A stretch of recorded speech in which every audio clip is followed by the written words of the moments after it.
Let's continue with our discussion of The Corporation in the 21st Century by Sir John K. Today is the 8th part of our interpretation. Today, we'll wrap up our interpretation of the book. I strongly encourage you to read the original. It will enrich your understanding. Sir John writes concisely, perhaps due to his age, and some ideas are underdeveloped. I've put in significant effort and research to produce this version. At first glance, the book seems to be about corporations, but it's really about economic philosophy, epistemology, even how we view the world. It has a touch of Derrida's deconstruction, breaking down binary oppositions and moving beyond black and white thinking. The thought in this book trains you to analyze new problems with a higher conceptual lens. Let's examine two strike events. 1. London, 1888. A match factory employed only women, who worked under poor conditions. Prolonged exposure to white phosphorus caused severe health issues, including decay of the jawbone. When one worker was unjustly dismissed, 1,400 women walked out. They demanded workplace safety improvements, an end to exploitation, and higher pay. Society broadly supported them. The strike succeeded, and eventually, the use of white phosphorus was banned by law in 1906. This is a powerful example of unions as a force for justice and progress. 2. USA, 1981.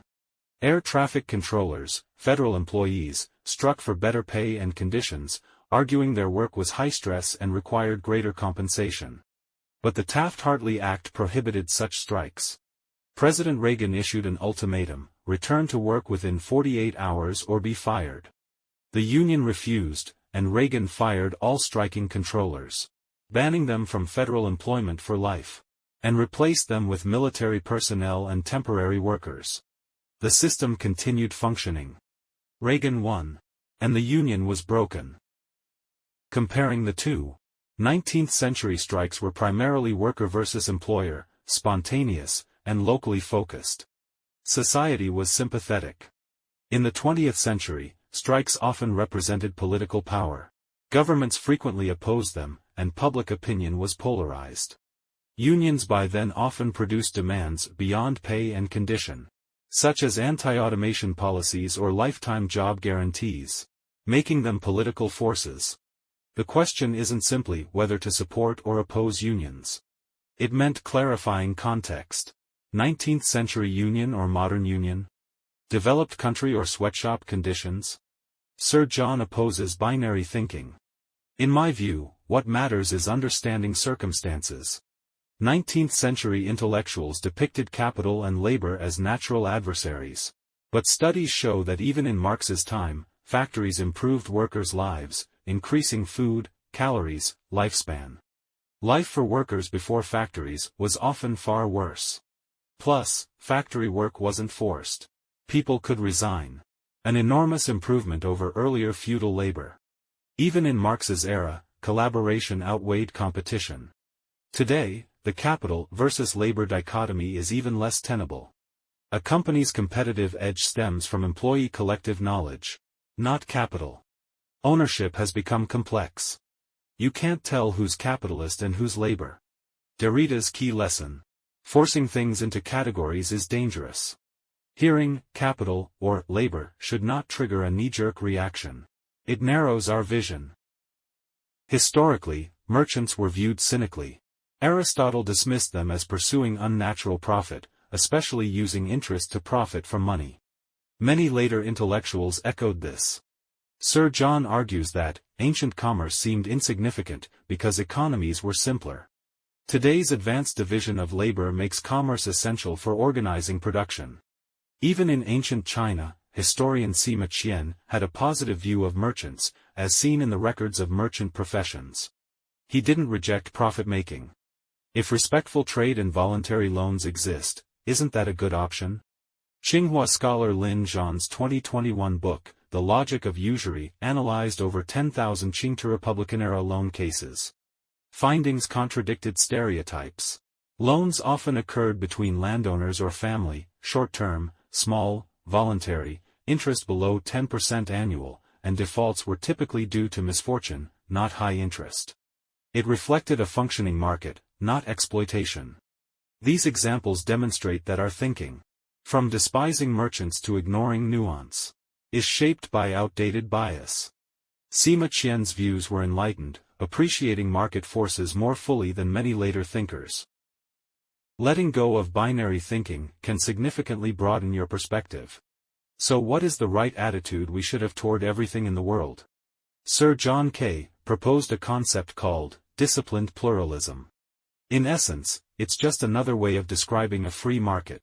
Pluralism means allowing any new idea, method, or entity to emerge freely, without making a value judgment in advance. If a company invents a completely new way of doing business, you shouldn't jump to conclusions, saying it's either capitalist exploitation or innovation-driven. Don't label it right away. First, allow it to exist and evolve in the market. It's the same logic as biological evolution.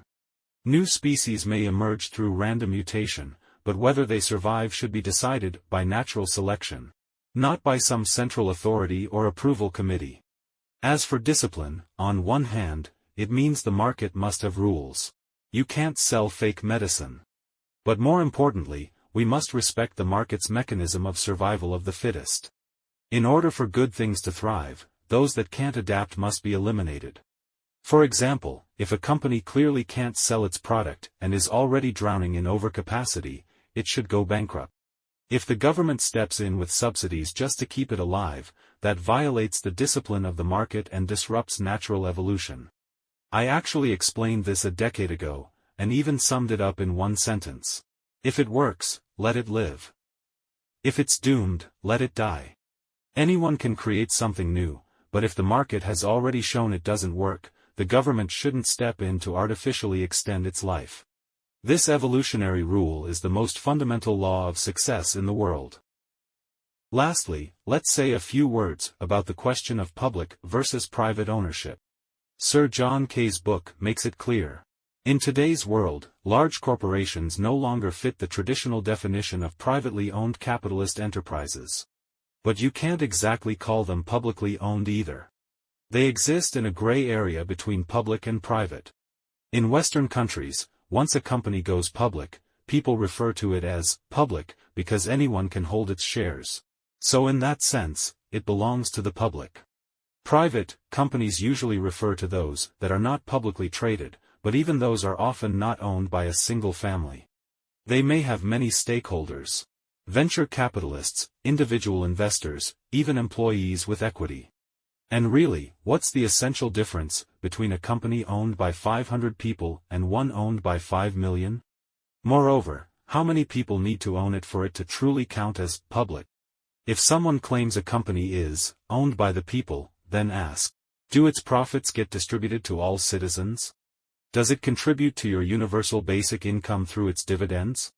If someone says a company is privately owned, but it pays taxes, contributes to the state, and you personally hold shares and benefit from its profits, isn't that a more genuine form of public ownership? Some so-called public companies don't actually contribute any profits to the country. Instead, they rely on special privileges and monopoly positions to charge high prices, defy market rules, and serve elite interest groups. In reality, they make the public foot the bill. For ordinary people, this kind of public ownership is not a benefit. It's a negative benefit, essentially just another form of taxation. So we shouldn't be trapped by predefined concepts. Instead, we need to examine how things operate in practice to truly see their nature. And with that, we've come to the end of The Corporation in the 21st Century. Most of what it says may seem like common sense. But sometimes, common sense is worth restating. That's it for today's content. Thank you for watching, and I'll see you in the next video. If you feel there is value in this, please like, subscribe to this channel, and leave your thoughts or suggestions in the comments section. Let's grow together and read more good books.